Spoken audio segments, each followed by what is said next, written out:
KBS 1라디오 성공예감 김원장입니다. 2357님이 제 오프닝에서 그 분양형 호텔 잠깐 말씀드렸는데 채권자가 소송에서 이기면 뭐랍니까? 그러니까 주주분들이 호텔 분양받아서 시행사가 넘어져 버리면 소송하신단 말이에요. 그 돈 받으려고. 그렇지만 채무자가 갚을 돈이 없다고 이 배 뭐뭐라고 하면 방법이 없어요라고 하셨고요. 네. 이호성님이 54페이지 찾아볼게요. 저도 꿈에 나온 적이 있어서 저는 경제 콘서트 3번이나 너무 고맙습니다. 진짜 고맙습니다. 네. 박계성님이 원타의 기자들 즐겁지 않은 소식을 즐겁게 전해줘서 아침부터 엔돌핀 팍팍 돕니다 하셨고요. 고맙습니다. 자, 일상 속 경제원리 공부하는 시간입니다. 경제특강 시간 김방희 생활경제연구소장 자리했습니다. 어서 오세요. 네, 안녕하십니까. 오늘 좀비 이야기입니다. 네, 주제 정말 기상천외합니다. 네. 하도 더워서 네. 잠도 잘 안 오고 이제 밤에 텔레비전 켜고 거의 그 심야 생활하고 있는데 별한간 그런 생각이 들더라고요. 공포물들 많이 방영하잖아요. 네, 네. 요즘 대세가 좀비물이에요, 좀비물. 네. 2016년 우리나라에 성행에 성공했던 부산행이라는 것도 이번에 해봤어요, 저는. 네, 이번에 보셨어요? 네네. 황당하던데요. 네. 그 소재가 좀비. 결론을 제가 확 말해버리고 싶네요. 도깨비나 저승사자는 우리 족보에 있었어도 좀비는 없었죠. 우리 영화 중에 좀비가 유일하게 성공한 영화 같은데. 그렇죠. 네. 줄거리도 아주 단순해서요. 그냥 종착역까지 살아남아야 되는 거예요. 네. 이 영화가 1000만 관객 돌파한 이유가 뭘까? 뭐가 그 시장과 대중의 어떤 옆구리를 찔렀을까? 네.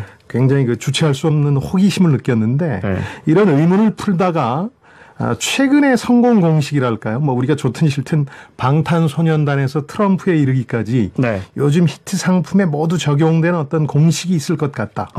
뭐 그런 논문들도 많이 나와 있고요. 네. 또 그게 가능하게 한 뭐 세계화라든가 소셜 미디어, SNS 이런 것들을 좀 떠올리게 됐습니다. 그게 오늘의 얘기입니다. 네. 좀비, 서양 귀신. 우리가 보면 좀 웃겨요. 무섭지 않고. 그러니까요. 네. 근데 어쨌든 세계적으로 히트하긴 히트 상품인 거죠. 그렇죠. 네. 근데 서양 귀신 중에서도 기억하시겠습니다만 드라큘라나 늑대 인간은 네. 이미 이제 소설, 영화 이런 걸로 100년 이상 서양 주류 문화의 주인공이었습니다. 근데 네. 좀비는 실은 조역 중에서도 조역이었어요. 그 IT라는 나라가 있어요. 캐리비안 해에. 네. 네. 그 IT 민속 신앙 중에 부두교라고 있잖아요. 미운 사람 인형 막 찌르는 거. 네. 거기에 등장하는 존재인데 그것도 주역도 아니고 주술사가 자기 일 시킬 거 있을 때 좀비를 불러내서 네. 일 시키는 그 노예였어요. 그러니까 5, 60년대까지만 해도 미국민들한테도 굉장히 낯선 귀신이었거든요. 네, 네. 근데 지금은 아까 말씀하신 것처럼 주류고 세계적인 히트를 했는데 대표적인 게 워킹 데드라는 2010년부터 케이블 방송인 폭스 TV에서 시리즈물로 만들어진 대박난 드라마죠. 그렇습니다. 네. 역대 케이블 TV 프로그램으로는 최고의 시청률을 기록했습니다. 1,700만 명이 매주 시청하고 있는데 네. 그리고 영화로는 2006년에 월드워 G라고 브래드 핏 나온 거 네. 기억하실 테고요. 그 전까지만 해도 주류 영화에 좀비가 등장한 적은 없기 때문에 왜 이렇게 갑자기 B급 공포물에나 등장하던 소재가 세계적으로 히트가 됐나 네. 이런 걸 좀 따져봐야 되는 거겠죠. 네. 이 좀비가 우리 귀신처럼 수백 년 된 게 아니군요. 그렇습니다. 네. 이 갑자기 왜 소재가 된 거예요? 우리로 치면 이제 전설의 고향에 등장하지 않던 네. 잠깐 언급만 되던 몽달 귀신이 만화나 영화, 드라마, 게임의 주인공이 된 건데 왜 그랬을까 이 호기심이 생기거든요. 청취자 중에는 전설의 고향이 기억나는 분들과 뭐지 하는 분들로 나눠지겠군요. 이게 또 세대 구분이 되겠군요. 진짜 무서웠는데. 진짜 무서웠는데. 네. 그러니까 소수의 광팬이 있었다는 게 굉장히 중요한데요. 네. 좀비에 미친 사람들이 있었어요. 네. 가장 대표적인 인물이 계속해서 그 소재로 영화를 만든 B급 영화 감독 조지 로메로라는 사람이 있었는데 죽은 사람인데 네. 이 사람은 좀비 룰이라고 우리가 지금 좀비에 대해서 알고 있는 대부분을 창조해냈어요. 예를 들어서 때로 몰려다닌다. 끊임없이 허기를 느낀다. 그다음 물리면 바로 동료가 된다. 네. 이런 것들이 그전까지는 없었는데. 그래요? 물리면 영화 만들면서. 이 사람이 만든 거예요? 근데 여기서 제일 중요한 건 좀비를 멈추게 할 방법은 없어요. 네. 그냥 얼굴을 뭉개버려야 되는데 총을 쓰든지 도끼를 써야 되는 거예요. 이게 왜 이 사람한테 필요했냐면 이런 좀비 룰이 B급 끔찍한 공포물을 만들 때는 장치가 있어야 되는데 이게 좋은 거예요. 그래서 좀비 영화를 계속 만들었던 건데 네. 그러다 보니까 이게 서서히 소수의 팬덤이 형성되기 시작해요. 네. 유혈이 낭자한 장면에 환장하는 감독 하나 있잖아요. 쿠엔틴 타란티노. 이 사람이 황혼에서 새벽까지. 그렇죠. 저 1편 보고 제가 1편을 극장에서 봤어요. 봤어요 이거? 진짜 황당해요. 진짜 이거 무슨 말, 이게 도대체 무슨 말인지 모르겠더라고요. 무슨 말을 하려는 건 아니에요. 그냥 무섭게 즐기다 오면 끝나는 건데. 2002년에는 28일 후라는 좀비물이 나오기 시작하고 계속해서 나옵니다. 28주 후라는 것도 나왔고 좀비랜드도 나오고. 그리고 아마 기억하시겠습니다만 게임 매니아들은 이제 90년대 플레이스테이션용 게임 중에 레지던트 이블이라고 있었어요. 이게 이제 영화로 만들어져서 이런 것들이 좀비가 대중들한테 확산된 계기인데 어쨌든 근원지는 극소수의 팬들이었다. 광팬들이었다. 이런 얘기입니다. 그게 중요하군요. 지금은 좀비 이야기 나왔으니까 왕자의 게임이라는 정말 어마어마한 미국 드라마가 있습니다. HBO 거죠.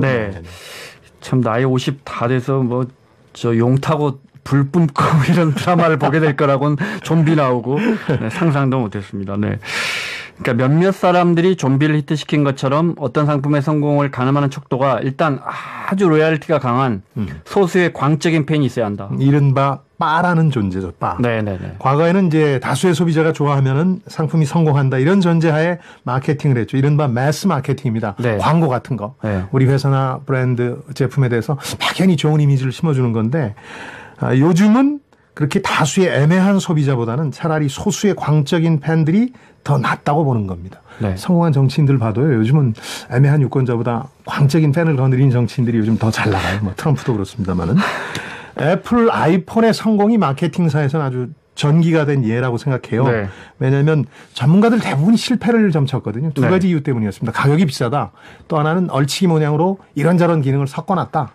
그래서 그 마이크로소프트사의 CEO 스티븐 발머 같은 사람은 이거 성공하면 내 손에 장지진다. 이렇게까지 공언했었거든요. 그래서 아주 역사적인 무능력자가 됐죠. 그러니까 이 소수의 광팬들이 스티븐 발머도 되게 유명한 사람이에요. 저 빌 게이츠 후임자니까요.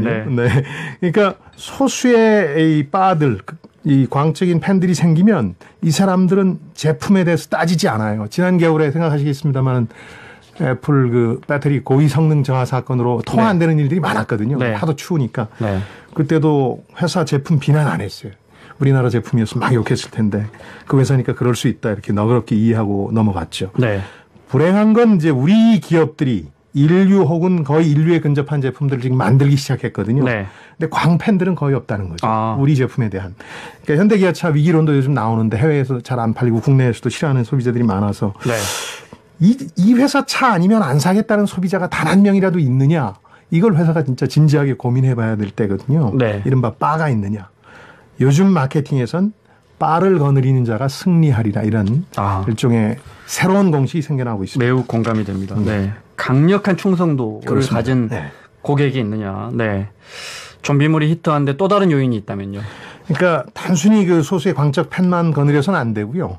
이 사람들이 건드리는 어떤 부분이 그 당대의 어떤 시대 정신, 거창하게 얘기하면 그냥 쉽게 얘기하면 당대 시장과 대중이 관심이 있어 하는 것을 이렇게 자극해 줘야 됩니다. 요즘은 2001년 9.11 사태나 2008년 글로벌 금융위기 이후의 세계적인 분위기는 불안과 분노, 충격 이런 거거든요. 거의 매일 뭔가 세상에 종말이 올 것 같은 이슈들이 터지고 있는데 그러다 보니까 사람들이 무서운데 좀비가 그걸 건드렸는데 이 작가 월드워 G의 작가 맥스 브룩스라는 사람이 한 얘기가 상당히 재밌어요. 실제로 세상이 무너지는 거는 뭐 치명적인 병균, 핵전쟁, 테러 이런 걸 텐데 이런 거에는 관심을 안 가진대요. 진짜 무서우니까. 좀비는 무서운데 세상의 종말을 구경하게는 해주는데 진짜 무섭진 않으니까 픽션이라는 건 알거든. 끝에는 마음을 놓으면서 편하게 잠자리로 가는 거죠. 이거 가짜지 안심이야 하고 잘 수 있게 만들어주니까 히트 상품이 될 수 있었다는 겁니다. 알 것 같습니다. 부산행 보면서 계속 긴장하고 있다가 마지막에 잠들 땐 편안하게 자는. 그렇죠. 알겠습니다. 끝나고 나니까 벌어지진 않을 일이잖아 이렇게 생각하는 거죠. 그 광적인 팬 또 시대 정신의 결합 이렇게 해석하셨어요. 이제 이게 좀비물이 왜 먹히는가. 기존의 히트 공식과는 뭐가 다른 겁니까? 그렇죠. 그걸 좀 아셔야 될 텐데 2013년 월드워 G 개봉할 때 얘기를 비유를 들면 쉬우실 거예요. 이 영화가 첫 해에 6천억 달러 가까운 흥행 수입을 기록했는데 무조건 다 실패한다고 전문가들이 얘기했거든요. 근데 성공했는데 성공한 이유가 우선 브래드 피트라는 티켓 파워가 있는 배우 때문에 성공했다면 이건 과거의 히트의 공식이죠. 아주 유명한 사람을 써서 헐리우드에서 늘 성공시키는 방식으로 성공시킨 거니까요. 네. 근데 만약에 뱀파이어나 늑대인간처럼 기존의 유명한 소재를 가지고 또 히트를 했다면 이건 주기적으로 반복되는 유행이죠. 어떤 불멸의 존재에 대한 갈망이 대중들 사이에 커질 때 늘 청춘 스타를 동원해서 이 늑대인간이나 뱀파이어 소재 영화가 등장해서 히트를 하거든요. 드라마도 네. 그렇고. 근데 좀비는 그래서 성공한 게 아니라 좀비라는 남들이 말도 안 된다고 얘기하는 그 소재를 다뤘기 때문에 성공했기 때문에 과거와 다른 히트 공식이 있다는 거거든요.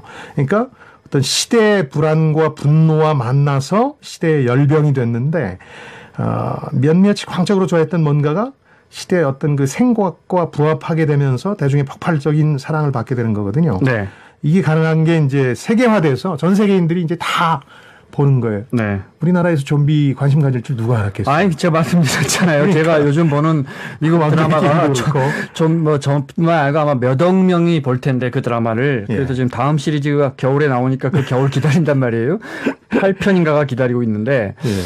그 세계화 또 SNS 이런 것들. 아, 그것도 무섭군요. 그렇죠. 네, SNS를 통해서 네. 왕좌의 게임도 네. 역대 SNS에서 가장 많이 그 영상이 다시 올라온 네. 그런 이제 TV 드라마죠. 네. 아니, 그러니까 미국의 시청자들이 얼마나 있냐면 워낙에 그 드라마에 집중하면 우리도 그런 현상이 생기잖아요. 네. 막 그 누구 왜 죽였냐, 누구 동생. 그랬더니 그리고 이제 그 작가가 너무 인기가 좋은데 이 사람이 비만이에요. 네. 그래서 혹시 이 사람이 건강이 안 좋으면 다음 속편이 안 나올까봐 건강에 대한 간섭하는 글도 많이 올라와서 이 사람이 실제 그 굉장한 중요한 배역을 죽여버렸어요. 그 드라마에서. 그리고 다시 살리죠. 네, 거기까지만 이야기하겠습니다. 바들이 네. 형성됐다는 네. 정확한 증거죠. 네. 그러니까 근데 불행한 건 이런 네. 세계화나 SNS 때문에 꼭 좋은 것만 히트하는 건 아니라는 거죠. 좀비는 뭐 좋은 건지 나쁜 건지 판단하기 어렵지만 네. 우리가 좋아하지 않는 것들도 히트를 많이 합니다. 트럼프, 퍼퓰리즘, 극심한 여성 혐오, 네. 편협한 민족주의 이런 것도 이런 새로운 히트 공식을 그렇군요. 통해서 네. 일종의 좀비 바이러스처럼 퍼져나가는 거죠. 네. 공교롭게 말씀하시니까 진짜 트럼프 대통령도 SNS로 정치를 하네요. 트위터로요. 그럼요. 그죠? 네, 네. 네. 매일같이 트위터로 정책을 알리죠. 네. 우리 기업이 물건 잘 안 만들어도 잘 만들어도 뭔가 좀 파는데 부족하다. 네. 이 새로운 히트 공식에서 우리가 배울 게 있다는. 그렇습니다. 이 혁신 얘기할 때 우리 기업가들도 그렇고 많은 국민들이 제조나 생산에서의 혁신을 자꾸 생각하거든요. 네. 근데 제가 보기에 품질은 거의 세계 수준 올라왔어요. 그럼요. 지금. 네. 이제 이걸 어떻게 세계적으로 팔 거냐, 세계적인 수준으로 팔 거냐에 대해서 고민을 해야 되는데요. 마케터, 시장에서 뭔가를 팔려는 사람들은 아까 말씀드린 걸 꼭 알아야 됩니다. 어떤 그 소비 활동이긴 합니다만은 마치 어떤 다른 사람한테 사랑에 빠지는 것처럼 어떤 제품, 기업, 브랜드에 대해서 콩깍지가 씌일 때가 있거든요. 네. 그럼 뭐 이게 실용적이냐, 가격은 얼마, 이런 걸 따지지 않아요. 그냥 미쳐버리는 거죠. 네. 그리고 알아서 광고해줘요, 이 사람들이. 네. 뭐 바이럴만 하는 게 아니라 막 사라고 권하고 내가 돈 좀 내줄게 이렇게까지 한다니까요. 아니, 똑같은 가격에 살 수 있는데 새벽부터 줄 서서 사잖아요. 그러니까요. 참 신기해요. 그러니까 네. 이른바 소수의 광적 펜을 거느리라는 건데 이거는 꼭 이제 기업, 브랜드 이쪽만 관련된 게 아니라요. 제가 이제 면접위원으로 면접을 보면서 느끼는 네. 건데 이제 자기를 팔아야 되는 사람이잖아요. 구직자도. 네. 면접 보실 때 남들하고 똑같이 그냥 중간 정도 간다는 기분으로 늘 말씀들을 하세요. 안전빵이라고 생각하고. 네. 그런데 그게 아니고 요즘은 성공 공식이 바뀌었기 때문에 면접위원 5명 가운데 1명을 자기의 광적인 팬으로 만들 수 있어야 된다는 거죠. 네. 조금 튀고 위험 부담이 있을지 모르지만 그 면접위원 하나가 이렇게 얘기할 수 있게 해야 되는 거죠. 저 인간 완전 또라이인데 근데 왠지 요즘 애들하고 좀 다르게 일 시키면 좀 제대로 할 것 같아. 네. 이런 얘기가 나와서 이 사람이 우겨서 네. 합격시키도록 만들 수 있어야 된다는 거죠. 나라는 브랜드에 대해서 완전히 콩깍지가 쓰인 소수의 광적 펜을 만들 수 있느냐. 네. 이게 이제 히트 혹은 개인적인 성공의 어떤 중요한 기준이 된다. 이런 말씀을 드리고 싶습니다. 네. 방금 그 방송에서 쓰면 안 되는 용어를 쓰셨는데 죄송합니다. 좀 독특한 사람 일컬을 때 예. 얼마 전에 대기업에서요. 모 대기업에서 네. 우리가 스펙타클하다 그러잖아요. 네. 근데 그 스펙에 태클 건 친구들을 따로 뽑았어요. 스펙 그렇죠. 상관없이. 의지만 있는 친구들을 뽑았는데 그 전형 이름이 태클이에요. 스펙 태클. 말대로. 스펙 태클. 제 지금 이름 우리 분위기도 좀 바뀌고 있는 거죠. 그러니까. 네, 그렇습니다. 알겠습니다. 김방희 소장님의 설득력으로 역시 기대한 대로 성공의 감에 빠라고 하시는 분들이 많이 문자를 개호영님, 송명진님, 5988님, 정경화님, 네. 그 정확히 행간을 읽으신 너무 제가 소개하고도 너무 부끄럽네요. 네. 5615님이 전설의 고향 내 다리 내놔 내 다리 내놔 네, 이 이야기 나올 줄 알았습니다. 네.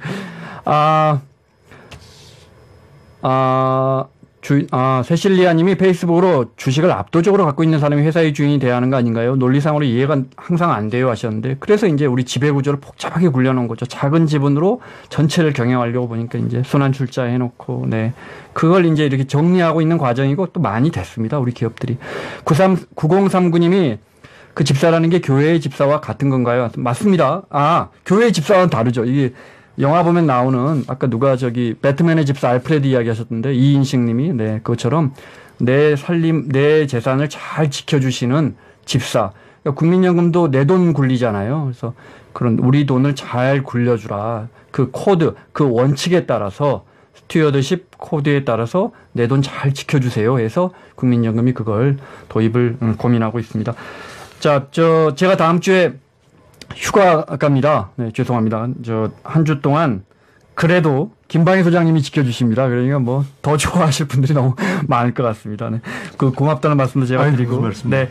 자, 생활경제연구소 김방희 소장과 인사드리고요. 저는 휴가 다녀와서 뵙겠습니다. 고맙습니다.